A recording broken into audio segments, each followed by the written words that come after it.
как работает биочип? Вот для того, чтобы посмотреть, провести сложные научные исследования, существуют вот такие биочипы. Вот если на один ген у нас с помощью ПЦР реакции уходит примерно 2-3 часа, то здесь за 2-3 часа можно определить 500 000 генов. И этот чип, он очень сложный, очень дорогостоящий. Значит, здесь вот, как вы видите, он состоит 2, 4, 6, 8, 10, 12 клеточек. В каждой клеточке там имеются лунки, в каждой лунке сидит определенный праймер. Праймер садится на определенный участок ДНК. Вот этот чип помещается в специальную машину, которая проводит генетический анализ. Потом специальные люди, специалисты биоинформатики обрабатывают полученные данные.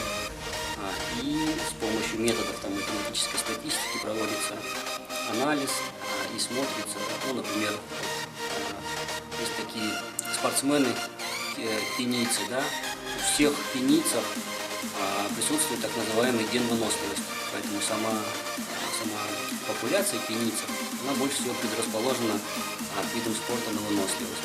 Или, например, есть ямайские бегуны, которые обладают так называемым геном спринтера.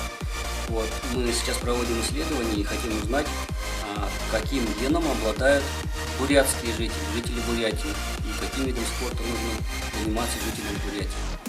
Мы это делаем с помощью биочипов, и надеюсь, что скоро мы узнаем, какой вид спорта нужно развивать в Бурятии.